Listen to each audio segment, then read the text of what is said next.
Part2, the vast right-wing conspiracy. It was the television interview that turned into a rallying cry for conservatives. On January 27, 1998, just days after the world heard the name Monica Lewinsky for the first time, First Lady Hillary Rodham Clinton appeared on NBC's Today Show. The great story here, for anybody willing to find it and write about it and explain it, is this vast right-wing conspiracy that has been conspiring against my husband since the day he announced for president. Those words would come to define Hillary Clinton for years to come. The phrase has become a part of the common vernacular. The First Lady's wild and desperate attempt to place the blame for her husband's behavior at the feet of a nameless and faceless mob out to take the president down has been worn as a badge of honor by Mrs. Clinton in the years since.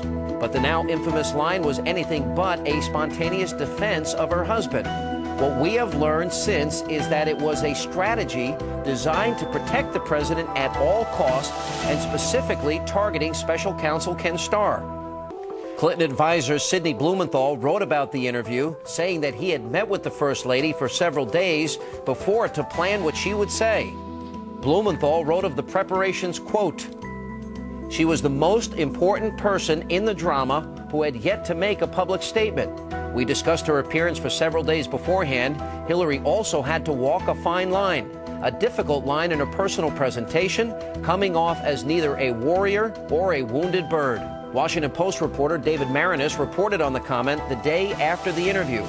Quote, "The decision to transform Clinton's public defense into a rhetorical war with Starr and the political right wing was made at the White House in a series of meetings over the past 4 days, according to several administration sources.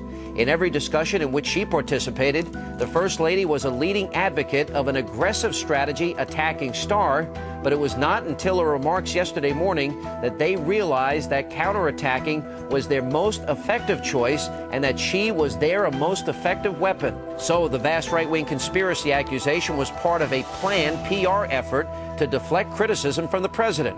While the First Lady was apparently not told the truth for several months to come, the truth wasn't what concerned them. Marinis reported that a day before the Today Show interview, White House Communications Director Ann Lewis led a meeting in the old executive office building where the central question was, how do we finally turn the corner when we can get people raising legitimate questions about Starr? In his memoir entitled All Too Human, former Clinton advisor turned ABC News correspondent George Stephanopoulos speculated about the First Lady's motivations for the full-throated attack. She had to believe that as he'd grown in office, he'd outgrown his past. She had to believe that he wouldn't risk their lives' work for a fling with an intern only a few years older than their daughter. She had to believe that he loved her enough not to humiliate her.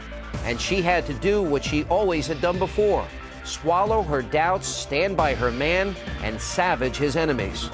On the Today Show, the morning of the State of the Union, Hillary sounded the trumpets for one more battle against the right-wing conspiracy.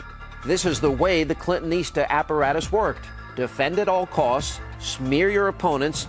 In a way, they're guilty of doing exactly that which they accuse their opponents of. But as time passed and the details of the president's involvement became clear, the First Lady was criticized for her accusation.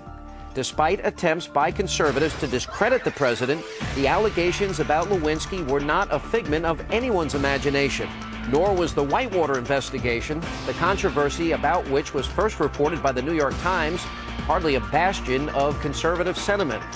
But that didn't stop Senator Hillary Clinton from making the same allegation yet again.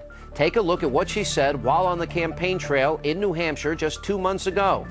If anybody tells you there is no vast right-wing conspiracy, tell them that New Hampshire has proven it in court. We have the facts, and we're going to make that a crime. Apparently, the conspiracy is still alive. To the Clintons, it matters not that there have always been questions about their finances, their behavior, and their tactics. They aren't to blame. No, someone else is. Which is why, as a new presidential election moves forward, this chapter on the Clintons is anything but closed.